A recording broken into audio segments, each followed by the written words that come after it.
Vamos a ver ahora materiales ferromagnéticos. Ya vimos los materiales paramagnéticos donde los dipolos magnéticos atómicos estaban desordenados y en presencia de un campo magnético se alineaban. El caso ferromagnético es diferente. En el ferromagnetismo tenemos que, que los átomos, por ejemplo, de materiales como hierro, níquel y cobalto, tienen un intenso dipolo magnético. Esto hace que los vecinos se alineen mutuamente. Esto forma dominios magnéticos, o sea, hay zonas del material que tienen gran alineación magnética. Y así hay regiones que están por todo el material formando dominios magnéticos. Sin embargo, estos dominios magnéticos están normalmente desalineados. Los dominios magnéticos se pueden ordenar como en presencia de un campo magnético. Aquí tenemos representados los dominios magnéticos. Recuerden, los dominios magnéticos son producidos por intensos dipolos magnéticos atómicos, moleculares. Entonces, estos dipolos magnéticos normalmente están alineados al azar, no producen ningún efecto neto. Sin embargo, si le aplicamos un campo magnético, sucede algo interesante. A favor del campo magnético, los dominios magnéticos se van a ampliar, es decir, va a haber más dipolos magnéticos por unidad de dominio magnético. Entonces se amplió el dominio magnético. Eso quiere decir que hay gran cantidades de magnetones de Bohr por átomo, son miles y miles de átomos, entonces tenemos miles de veces el magnetón de Bohr. Los dominios magnéticos que van en contra del campo se reducen, se reducen de tamaño. Si se incrementa aún más el campo magnético, la deformación de los dominios magnéticos es aún más amplia. Los que van en contra se reducen notablemente y los que van a favor se amplían grandemente. Esto lo que hace es que se produce un campo magnético muy intenso internamente del material. Eso quiere decir que se está magnetizando muy fuertemente el material ferromagnético. Los materiales ferromagnéticos tienen una permitividad magnética muy grande. La Km relativa es típicamente de 1000 hasta 100.000 el valor. Recuerden que los paramagnéticos tenían, pues los valores más altos eran de 60. En este caso tenemos de 1000 hasta 100.000, un valor muy grande. Ahora, ustedes cuando están magnetizando el material, llegan a un punto donde ya no lo pueden seguir magnetizando. Esto se llama magnetización de saturación. Aquí tenemos la curva de magnetización. Aquí aplicamos un campo magnético externo al material, comienza a magnetizarse el material, es decir, se están ordenando sus dominios magnéticos y creciendo a la vez, entonces va aumentando la magnetización. Además, el campo magnético interno también favorece a la magnetización. Llega un punto donde por más que apliquen un campo externo, ya no se va a magnetizar más. Ese es el punto de saturación del material, ya no van a magnetizarlo más. Estas curvas pues varían de material a material ferromagnético, cada material ferromagnético es diferente.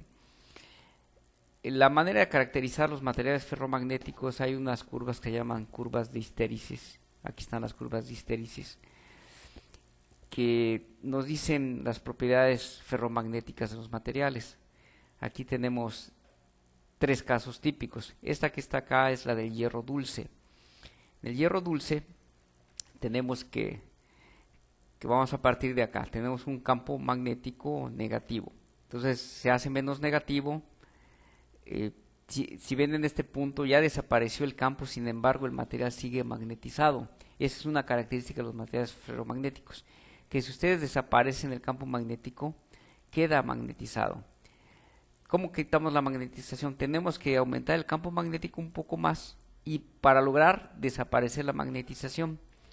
Después podemos seguir otra vez aumentando el campo magnético y llegamos al punto de saturación.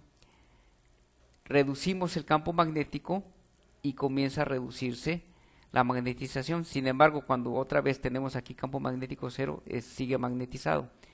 Tenemos que aplicar un campo magnético invertido para que llegara a cero nuevamente la magnetización, y seguimos creciendo hasta llegamos al punto de saturación. Aquí tenemos dos puntos de saturación. ¿Cómo se llegaron a ellos?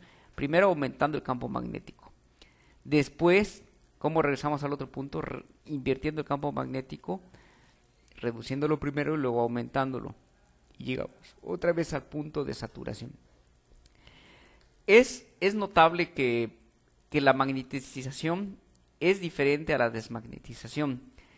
Noten, la curva de magnetización como es exponencial. Sin embargo, cuando ustedes están reduciendo el campo magnético, no siguen la misma curva. Es más difícil.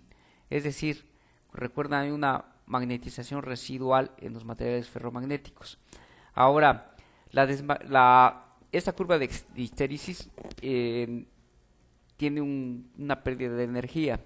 Entre más ancha es la curva de histéresis, la energía perdida es mayor. Entonces, en la industria eléctrica se usa hierro dulce, que es normalmente su curva de histéresis para el hierro dulce. Noten que es fácil el hierro dulce desmagnetizarlo comparado con otros materiales. Entonces, esto sirve para transformadores, motores y generadores. Esa es una gran virtud del hierro dulce. Normalmente en los núcleos de los transformadores existe el hierro dulce. Tienen una gran magnetización y rápidamente llegan a la desmagnetización. Solo hay una pequeña magnetización residual. Acá estos otros materiales intermedios, estos materiales se usan, por ejemplo, para memorias magnéticas. O sea, se magnetizan fácil, pero también se desmagnetizan. Esta es buena para este tipo de aplicaciones. Este tipo de curvas de histéresis se usan para imanes permanentes. Normalmente aleaciones de acero son las mejores para producir imanes permanentes. O sea, ¿cuál es el sentido de esto? Que se magnetizan, pero la desmagnetización no ocurre. Incluso si quitan el campo magnético, vean aquí ya el campo magnético en este punto es cero, y sin embargo persiste la magnetización. ¿Eso qué quiere decir? Que queda magnetizado permanentemente el material. Y estos materiales han alcanzado imanes permanentes fantásticos. Hay hasta casos de que ponen dos barras magnetizadas y se doblan entre sí las barras, o incluso han logrado imanes permanentes que los pegan en un material ferromagnético y ya no los pueden despegar. O sea, han quedado permanentemente pegados a la lámina ferromagnética.